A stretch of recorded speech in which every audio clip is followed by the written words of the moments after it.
Good morning friends. मैं सोनू तिवारी आप लोग का टारगेट इस सोनू यूट्यूब फैमिली में स्वागत करता हूं। तो चलिए आज इतिहास के अगले क्लास में मैं स्टार्ट करने जा रहा हूं वैदिक सभ्यता। वैदिक सभ्यता, वैदिक सभ्यता। पिछली वीडियो में हम पाषाण काल, हड़प्पा सभ्यता, इन सब के बारे में वीडियो अपलोड कर चुका हूं। अगर आप चैनल पर नए आए हैं तो पहले जाके वो वीडियो देख लीजिए, तो आपको अच्छे से इतिहास की समझ विकसित होगी। अदरवाइज अगर आपको वैदिक सभ्यता ही केवल पढ़नी है तो चलिए आज हमारे साथ जुड़े रहिए, ठीक है।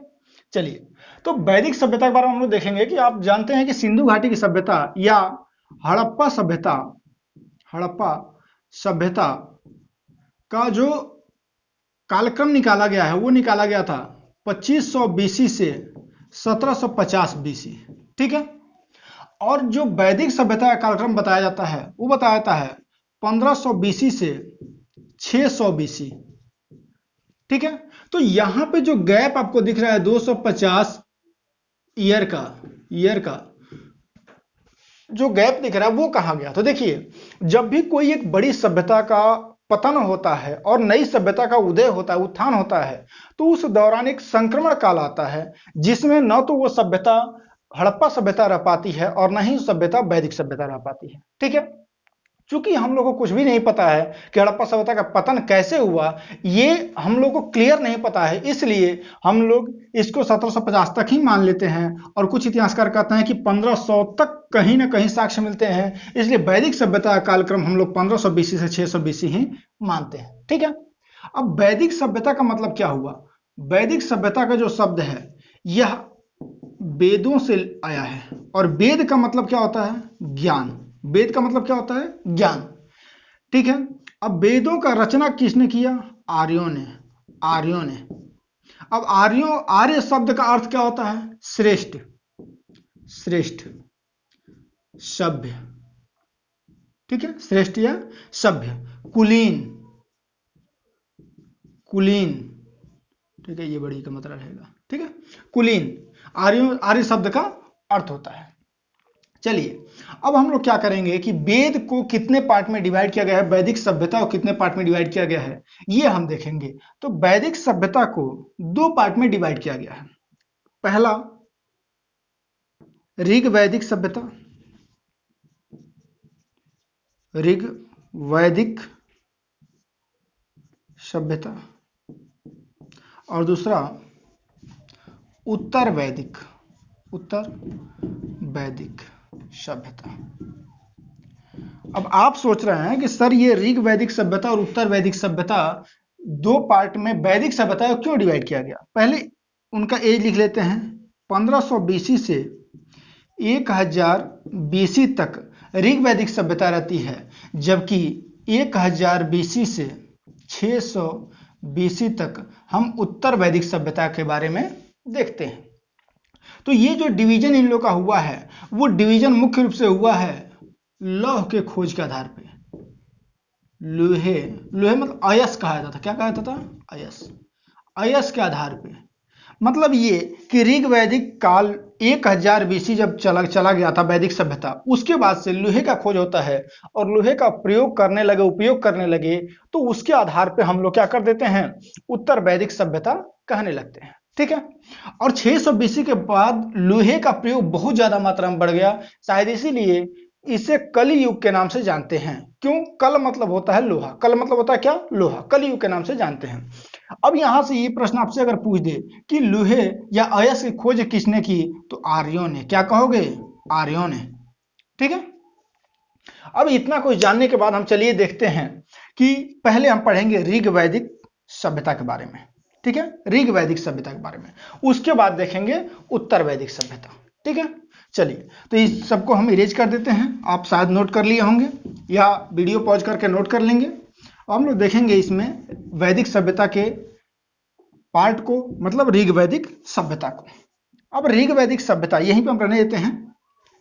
ऋग वैदिक सभ्यता कालक्रम कौन सा है? 1000 बीसी से, सॉरी 1500 बीसी से 1000 बीसी, ठीक है। अब इसको हम लोग क्या करेंगे, पढ़ेंगे कि इनका भौगोलिक विस्तार कहां तक था। किस आधार पर पढ़ेंगे, भौगोलिक विस्तार, भौगोलिक विस्तार। ठीक है, हम देखेंगे पहले इसमें क्या, भौगोलिक विस्तार। भौगोलिक विस्तार के बाद हम देखेंगे इनके जानकारी का स्रोत, जानकारी के स्रोत। ठीक है, जानकारी के स्रोत हम इसमें देखेंगे। तो दो टॉपिक पर हम डिस्कशन पहले कर लेते हैं कि जानकारी के स्रोत कौन कौन से हैं और भौगोलिक विस्तार कौन कौन से हैं। तो हम चलेंगे और उनकी व्यवस्थाओं को देखेंगे कि ऋग वैदिक सभ्यता में लोगों की सामाजिक व्यवस्था क्या थी, धार्मिक व्यवस्था क्या थी, आर्थिक व्यवस्था क्या थी। ठीक है, इन सब के बारे में देखेंगे हम। तो पहले जानकारी के स्रोत को हम दो पार्ट में डिवाइड करके देख लेते हैं। पहला साहित्यिक स्रोत, साहित्यिक स्रोत, साहित्यिक, और दूसरा देखेंगे पुरातात्विक, पुरातात्विक। ठीक है, तो साहित्यिक स्रोत में हम जो देखते हैं तो उसमें सबसे पहले आता है वेद। वेद, और वेद 4 पार्ट में है, ऋग्वेद, ऋग्वेद, सामवेद, सामवेद, यजुर्वेद, यजुर्वेद, और अथर्ववेद, अथर्ववेद। ठीक है, हम लोग क्या देख रहे हैं कि वैदिक सभ्यता अर्थात ऋग वैदिक सभ्यता के जानकारी के स्रोत क्या क्या है हमारे पास। तो जानकारी के स्रोत में दो प्रकार के स्रोत का उल्लेख हम करेंगे, एक साहित्यिक स्रोत और एक पुरातात्विक स्रोत। आपको पता है जब पहला हमारा इतिहास का वीडियो गया था उसमें हम बताए थे कि हमारे पास इतिहास को 3 पार्ट में हमने डिवाइड किया था, प्राग ऐतिहासिक, आद्य ऐतिहासिक और ऐतिहासिक। प्राग ऐतिहासिक काल वह था जिसमें कोई भी लिखित साक्ष्य उपलब्ध नहीं था। आद्य ऐतिहासिक काल वह था जिसमें कोई लिखित साक्ष्य तो उपलब्ध था लेकिन उसको पढ़ा नहीं जा सका, जबकि ऐतिहासिक काल में यह था कि लिखित साक्ष्य और पढ़ा भी गया है। और उसका एग्जाम्पल हमने ऐतिहासिक काल का दिया था, वैदिक सभ्यता, और उसी को आज मैं पढ़ा रहा हूं। तो साहित्यिक स्रोत में देखेंगे ऋग्वेद, सामवेद, यजुर्वेद और अथर्ववेद, ये 4 वेद हैं। अब इनका कालक्रम पूछ देता है कि ऋग्वेद, सामवेद और यजुर्वेद, अथर्ववेद का कालक्रम क्या है। ठीक है, अब यहां 3 वेदों को मिलाकर के एक बार क्वेश्चन पूछा गया है कि ऋग्वेद, सामवेद और यजुर्वेद को मिलाकर के क्या कहा जाता है। तो कहा जाता है वेद त्रयी, त्रयी दिखाई दे रहा है ना, वेद त्रयी। ठीक है, वेद त्रयी दिखाई दे रहा है, ये नहीं दिखाई दे रहा है, अच्छा ठीक है, ये ऋग्वेद लिखा गया है। ठीक है, वेद त्रयी, जबकि चारों को जब मिला दिया जाता है, जब ऋग्वेद, सामवेद, अथर्ववेद और यजुर्वेद को मिलाया जाता है तो इसे कहा जाता है संहिता, संहिता। ये नाम याद रखिएगा। मतलब आपसे पूछे कि वेद त्रयी क्या है तो आप कहोगे कि ऋग्वेद, सामवेद, यजुर्वेद, ये तीनों मिलकर क्या कहलाते हैं, वेद त्रयी। और चारों मिलकर ऋग्वेद, सामवेद, यजुर्वेद, अथर्ववेद मिलकर क्या कहलाते हैं, संहिता कहलाते हैं। ठीक है, अब इसमें जो ऋग वैदिक काल के बारे में जो हमको ये जानकारी मिलती है वो मुख्य रूप से मिलती है ऋग्वेद से। तो इसमें हम लोग ऋग्वेद के बारे में ही पढ़ेंगे ज्यादा। तो ऋग्वेद तो देखेंगे कि इनके संकलनकर्ता कौन है, संकलनकर्ता। तो संकलनकर्ता आ जाएंगे कृष्ण द्वैपायन, कृष्ण द्वैपायन, और कौन होंगे, वेद व्यास प्लस वेद व्यास। ठीक है, कृष्ण द्वैपायन और संकलनकर्ता इसे कौन हो गए, कृष्ण द्वैपायन और वेद व्यास होगा। ठीक है, अब इसमें ऋग्वेद में 10 मंडल हैं। कितने मंडल हैं, 10 मंडल हैं, 10 मंडल हैं और 1028 सूक्त हैं, सूक्त हैं। ठीक है, 10 मंडल हैं, ये याद रखिएगा, 10 मंडल हैं और 1027 सूक्त हैं। उसके बाद देखेंगे कि 10,580 ऋचाएं हैं, ऋचाएं हैं। 10 मंडल, 1020 सूक्त, 1028, देखिए गलती लिखा, 1028 सूक्त और 10,580 ऋचाएं हैं। ठीक है, इन 10 मंडल में जो 2 से 7 मंडल है, 2 से 7 मंडल है वो सबसे पुराना है, सबसे पुराना, पुराना है, आ रहा ना वहां, सबसे पुराना है। ध्यान रखिएगा, 2 से मतलब 2, 3, 4, 5, 6, 7, ये जो मंडल है वो सबसे पुराना है। अब देखेंगे कि इसमें जो पहला है, फर्स्ट, और 10वां, ये दोनों नवीन है। नवीन मतलब नया जोड़ा गया है, नया जोड़ा गया है। ठीक है, अब एक और चीज फैक्ट देख लेते हैं इसमें स्टार करके, कि जो तीसरा मंडल है, थर्ड मंडल है, इसमें गायत्री मंत्र का उल्लेख है। गायत्री मंत्र का उल्लेख है। गायत्री मंत्र का उल्लेख आपसे डायरेक्ट पूछे किस मंडल में मिलता है, तो तीसरे मंडल, थर्ड मंडल में मिलता है। किसके? ऋग्वेद के। किसके मंडल में? ऋग्वेद के थर्ड मंडल में गायत्री मंत्र का उल्लेख मिलता है। अब यहां देखेंगे सातवें मंडल में, सातवें मंडल में 10 राज्य युद्ध का वर्णन है। 10 राज्य युद्ध का वर्णन है। ठीक है, यहां ज्यादा हो जाएगा, चलिए लिख भी देते हैं। 10 राज्य युद्ध का वर्णन है। 10 राज्य युद्ध जो हुआ था वह सुदास नामक एक राजन थे, जो एक तरफ थे, और एक तरफ 10 जन मतलब 10 कबीला लोग एक तरफ थे, और दोनों लोगों में युद्ध हुआ और सुदास उसमें विजयी हुए। चूंकि सुदास जो राजन थे वो भरत जन से आते थे, भरत जन कबीले से आते थे, इसीलिए उनके नाम पे, भरत जन कबीले के नाम पे इस देश का नाम भारत पड़ा। इस बहुत इंपॉर्टेंट है, याद रखिएगा। ठीक है, लिख नहीं रहे हैं। तो ये 10 राज्य युद्ध कहां पे हुआ था? पुरुषड़ी नदी किनारे। पुरुषड़ी नदी के किनारे हुआ था। मतलब कौन सी नदी? रावी नदी किनारे। पुरुषड़ी नदी किनारे अर्थात रावी नदी किनारे हुआ था। ठीक है, तो ये थे हमारे साहित्यिक स्रोत जिसके बारे में आपको बता दिए। अब इसमें एक और चीज होता है, नौवां मंडल जो है, नौवां मंडल, इसमें सोम देवता का उल्लेख है। सोम देवता का उल्लेख है। सोम देवता किसके देवता थे? वनस्पति के, वनस्पति। ठीक है, और जो वैदिक लोग थे, आर्य थे, वो सोम रस पीते थे। क्या पीते थे? सोम रस का पान करते थे, या किसी पौधे से निकला हुआ रस था जिसे ये लोग पान करते थे, जिससे मतलब इन लोगों को नशा होता था। ठीक है, तो सोम देवता का उल्लेख 9वें मंडल में हुआ है। ठीक है, चलिए अब ऋग्वेद वाला हो गया। अब चलेंगे, देखेंगे हम लोग कि भौगोलिक विस्तार इनका कहां से कहां तक था। आप लोग नोट करते जाइएगा। ठीक है, चलिए भौगोलिक विस्तार को हम इस साइड देखते हैं। एक मिनट, पुरातात्विक हमारा छूट रहा है। ठीक है, तो भौगोलिक विस्तार वाला इधर इरेज करते हैं, उस साइड लिख देंगे, और पुरातात्विक वाला यहां लिख देते हैं। पुरातात्विक, तो पुरातात्विक साक्ष्य ये है कि बोगाज कोई अभिलेख, ठीक है, यह कहां पे मिला? मध्य एशिया। बैक्ट्रिया, मध्य एशिया मतलब बैक्ट्रिया, इस समय कहां पे है? बैक्ट्रिया। मध्य एशिया में खुदाई हुई और वहां पे बोगाज कोई अभिलेख मिला, और जब ये अभिलेख मिला तो ये क्लियर हुआ कि जो वैदिक सभ्यता में, ऋग्वैदिक सभ्यता में देवी देवताओं का नाम लिखा था, उसमें से 4 देवताओं का उल्लेख बोगाज कोई अभिलेख में हुआ है, जिसमें मेन है वो है इंद्र, वरुण, मित्र और नासत्य। ठीक है, इंद्र, वरुण, मित्र और नासत्य। अब ये नासत्य आप सोच रहे होंगे कि इंद्र, वरुण, मित्र, ये तो हम सुने हैं सर कि ऋग्वैदिक काल में लिखा हुआ है, ऋग्वेद में लिखा हुआ है, लेकिन नासत्य देवता, तो यहाँ पे अग्नि जो देवता है, हमारे ऋग्वेद में उल्लेख अग्नि देवता का, वही देवता वहां पे नासत्य देवता हैं। अब यहाँ पे हम ये देखेंगे कि इन लोगों का जो मतलब आर्य कहां से आए थे, इसका जब वर्णन करेंगे तो उसमें हम देखेंगे कि जो बोगाज कोई अभिलेख है ये बताता है कि ये लोग मध्य एशिया से आए थे। और ये कौन बताया है कि मध्य एशिया से आए थे? ये बताया है मैक्स मूलर ने बताया कि ये लोग कहां से आए थे? मध्य एशिया से आए थे। चूंकि बाकी जगहों पे भी फैक्ट दिया गया है कि ये लोग कहां से आए थे, लेकिन उसमें कोई ऐसा कोई फैक्ट नहीं मिल पाया जिससे कहें कि ये लोग दूसरे जगह से थे। सबसे अच्छा फैक्ट मिला बोगाज कोई अभिलेख पुरातात्विक साक्ष्य के आधार पे कि वहां 4 देवी देवताओं का उल्लेख है, उसके आधार पे हम कह सकते हैं कि मध्य एशिया से आए थे।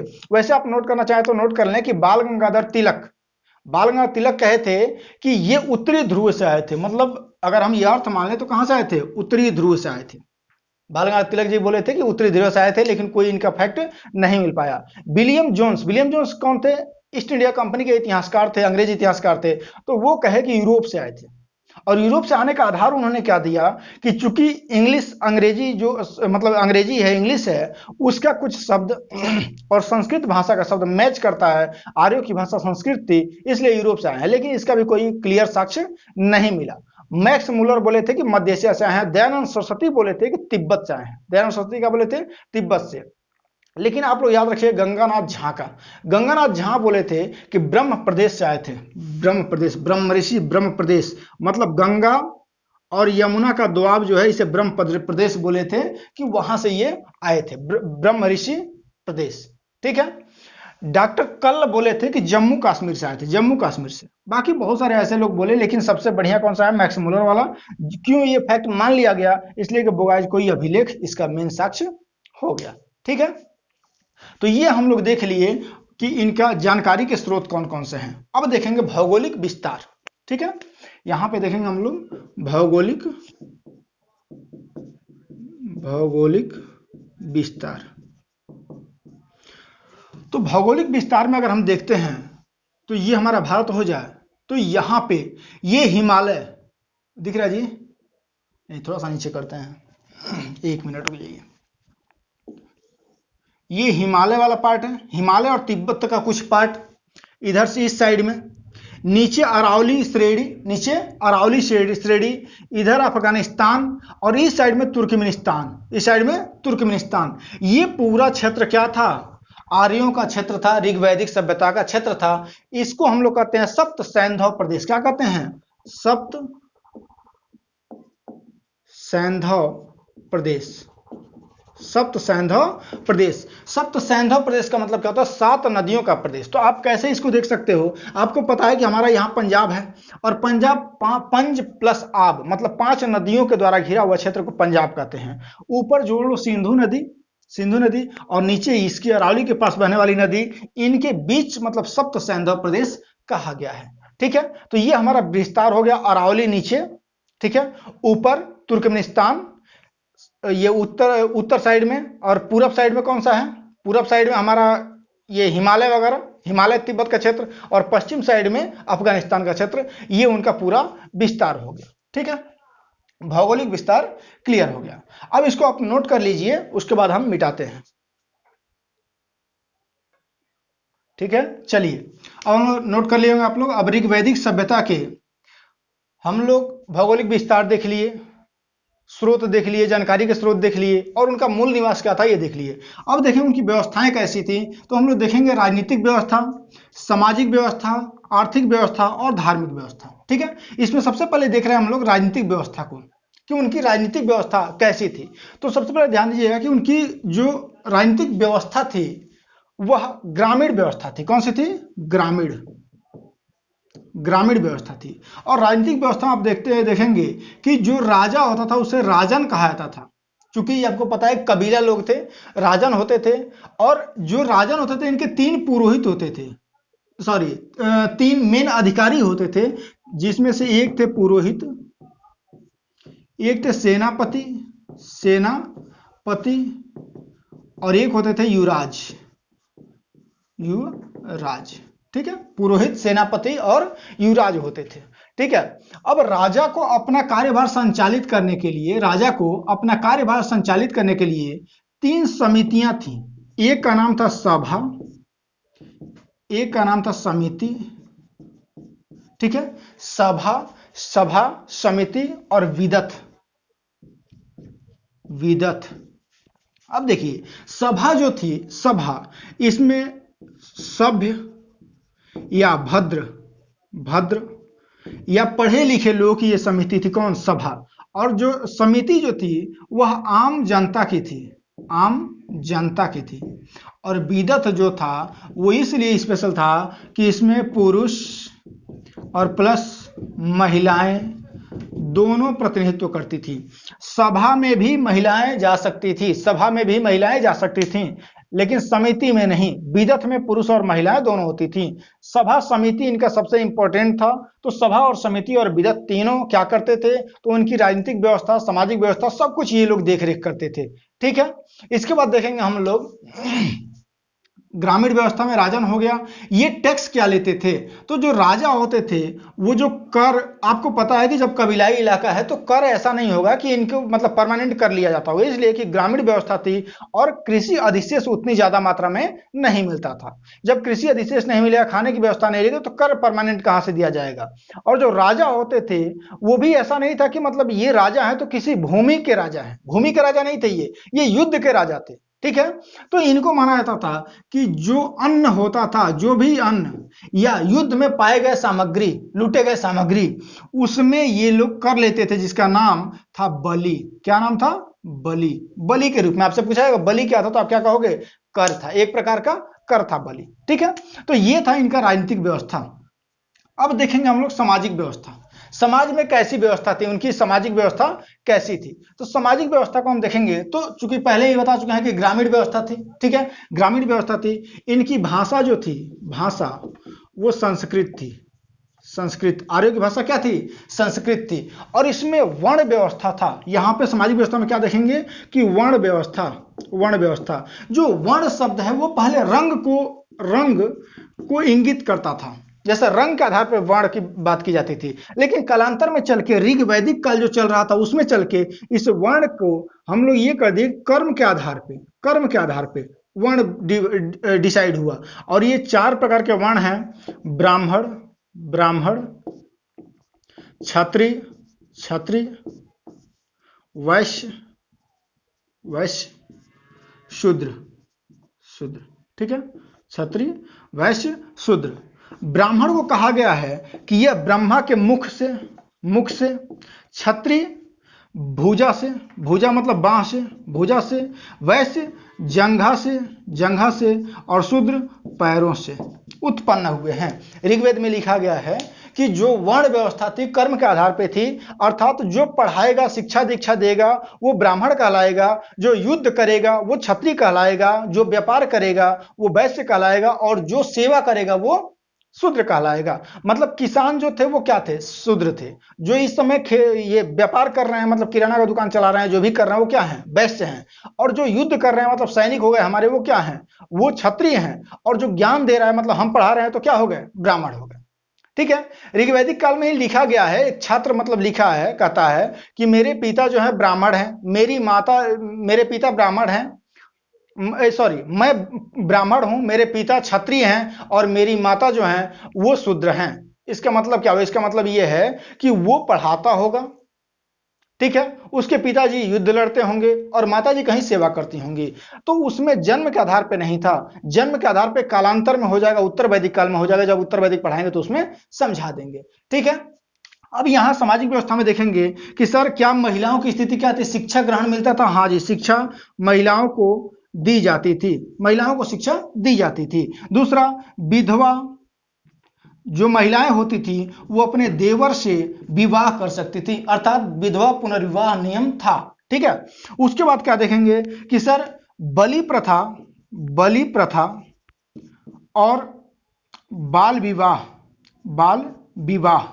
ये सब कोई प्रथाएं नहीं थी। ठीक है, उसके बाद क्या देखेंगे, आजीवन, क्वेश्चन पूछा गया वो आपको बता रहे हैं, आजीवन कुंवारी रहने वाली महिलाओं को क्या कहता था, अमाजू।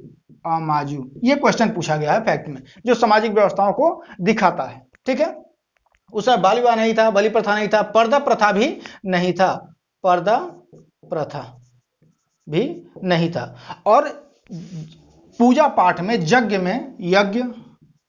में भाग लेती थी महिलाएं, आप देखे हो ना, रामायण में दिखाता है जब सीता इस जंगल में चली जाती हैं तो उसके बाद से भगवान राम जो यज्ञ करवाना होता है उनको, अश्वमेध यज्ञ, उसमें मतलब सीता माता का होना जरूरी होता है। तो जो जितने भी वहां ऋषिगण हैं वो इसका निष्कर्ष निकालते हैं कि उनकी मूर्ति बना कर लगाई जाए। इसका मतलब महिलाओं की स्थिति वैदिक सभ्यता में कहीं ना कहीं सही थी। ठीक है, तो ये हम लोग ये सामाजिक व्यवस्था में हमने देख लिया। अब हम देखेंगे आर्थिक व्यवस्था। ये धार्मिक व्यवस्था नहीं है, धार्मिक व्यवस्था हम बताएंगे अलग से, इसको यहाँ इरेज कर देते हैं। ठीक है, आर्थिक व्यवस्था हम अब जा रहे हैं देखने। आपको चूंकि पहले ही बता चुके हैं कि आर्थिक व्यवस्था इनकी ग्रामीण आर्थिक व्यवस्था थी। क्या थी, ग्रामीण थी, ग्रामीण। अब जब ग्रामीण होगी तो क्या होगा भाई, मेन इनका जो होगा वो पशुपालन होगा। क्या होगा, पशुपालन मेन। उसके बाद क्या होगा, कृषि होगा। पशुपालन और कृषि, आपको पता है ना कि हम मोहनजोदड़ो और हड़प्पा सभ्यता में दिखाए थे कि व्यापार मेन था, लेकिन यहाँ पे क्या है, पशुपालन मेन है। और सबसे महत्वपूर्ण पशु कौन हो गया था, महत्वपूर्ण पशु गाय। गाय को अघन्या कहा गया था। क्या कहा गया था, अघन्या। अघन्या मतलब हत्या नहीं करने वाली। अगर आप किसी गाय को चोट पहुंचाते हो, हत्या कर देते हो या मार देते हो, तो उस कंडीशन में आपको फांसी की सजा या देश निकाला घोषित कर दिया जाएगा। फांसी की सजा या देश निकाला घोषित कर दिया जाएगा।